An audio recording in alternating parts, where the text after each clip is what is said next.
The distress beacon pierced through the void like a dying star's last gasp. Marcus Chen, chief engineer aboard the mining vessel Rusty Bolt, nearly ignored it. Nearly. But 15 years in the black had taught him that ignoring cries for help was bad karma, and karma had a way of finding you when your oxygen recycler failed. Captain picking up a distress signal. Coordinates transmitting now. Marcus called out, his fingers dancing across the console. Captain Rodriguez's voice crackled back. We're 3 days behind schedule already, Chen. It's close. 20 minutes out of our way, Max. A pause. A sigh. Fine, but you're doing the repair work. Marcus grinned. When don't I? 23 minutes later, the Rusty Bolt pulled alongside a vessel that looked like someone had crossed a swan with a skyscraper and dipped it in mercury. Definitely not human design. The ship's hull shimmered with an iridescence that hurt to look at directly. Hailing frequencies open, Marcus reported. This is the human vessel Rusty Bolt responding to your distress beacon. Do you require assistance? The view screen flickered to life and Marcus felt his jaw go slack. 3 figures stood in what appeared to be the alien ship's bridge. They were humanoid, tall and willowy with skin that shifted between shades of deep violet and blue. Their eyes were large and golden, with vertical pupils that reminded Marcus of a cat's. But what really caught his attention was their evident distress. Oh, thank the celestial currents, the center figure exclaimed, her voice melodic even through the translator. We've been stranded for 2 cycles. Our quantum drive matrix collapsed and our engineer... She paused, her skin flushing a deeper purple. She may have accidentally spaced herself trying to fix it. Marcus blinked. She what? It's complicated, please, can you help us? We're supposed to be at the Andromeda Summit in 3 solar days. If we miss it, the trade negotiations between our people and the Xinthian collective will collapse. Captain Rodriguez appeared beside Marcus. What's the problem? Quantum drive matrix failure, Marcus said, already pulling up his toolkit. I'll need to EVA over there.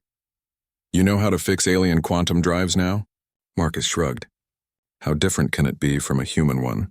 Energy is energy, matrices are matrices. I'll figure it out.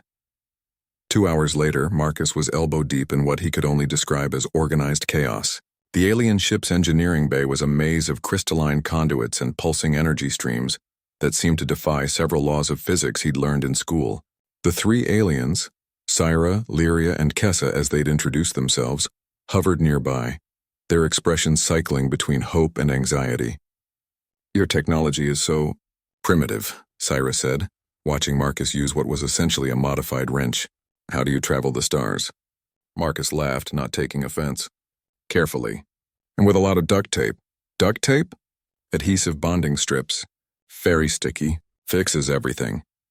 He peered into the quantum core, his headlamp illuminating circuits that pulsed like living veins. Okay, I see your problem. This coupling here, he pointed, it's not just broken. It's melted. Something overloaded it. Lyria's skin flushed a deep indigo.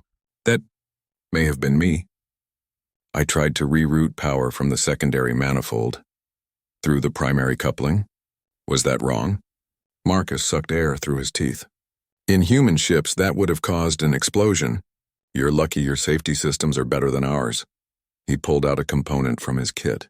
This isn't going to be a perfect fix, but I can bridge the circuit with this relay adapter. It'll get you to the nearest station at least. You carry parts that work with our technology? Kessa asked, amazed. Not exactly. But energy is energy. I just need to match the frequency and... Marcus twisted 2 wires together, fused them with his plasma torch, and connected the adapter. Pray to whatever gods you believe in. He activated the relay. For a moment, nothing happened. Then the entire engineering bay hummed to life. The crystalline conduits blazed with light, and the quantum core began its characteristic harmonic vibration. All 3 aliens gasped. Sira checked a holographic display that materialized in the air. It's working. The drive is stable. We can make it to the summit. Marcus climbed out of the access panel, wiping his hands on his already filthy coveralls. Like I said, energy is energy. Though I'd recommend getting a proper replacement at the next... He didn't finish the sentence because Sira had crossed the distance between them in 2 strides and pulled him into an embrace that lifted him off his feet. Her skin was warm, almost hot to the touch, and smelled like ozone and vanilla. You've saved us. Saved the negotiations. Saved perhaps millions of lives from trade war. She set him down, her golden eyes shining. "How can we ever repay you?" Marcus scratched the back of his head, uncomfortable with the attention. "Really, it's no big deal. Just doing what any decent person would—" "No," Lyria interrupted, stepping forward. "Among our people, such a debt cannot go unanswered. You've given us a gift beyond measure." Kessa approached, holding what looked like a crystal sphere filled with swirling light. "This is a quantum resonance core, personal class. With this, your ship's efficiency will increase by a factor of 10. Your fuel consumption will drop by 60%. Marcus's eyes widened. Such technology would be worth millions on the human market. "I can't accept this. It's too much." "It's not nearly enough," Syra said firmly. She reached up, because she was a good 6 inches taller than him, and placed her hand on his cheek. Her touch sent a tingle through his skin. "But it's what we can give now. Perhaps one day, if you're ever in Sector 7, you'll visit our homeworld. Let us show you proper gratitude." The way she said it, with her skin shifting to a warm rose color and her eyes half-lidded, made Marcus suspect that proper gratitude might involve more than just a tour in some local cuisine. He stammered, his brain short-circuiting worse than their quantum drive had been. Lyria leaned in from his other side. "Humans are fascinating. So resilient, so adaptable." Her fingers traced down his arm. "We've never met anyone quite like you." Captain Rodriguez's voice crackled through his comm.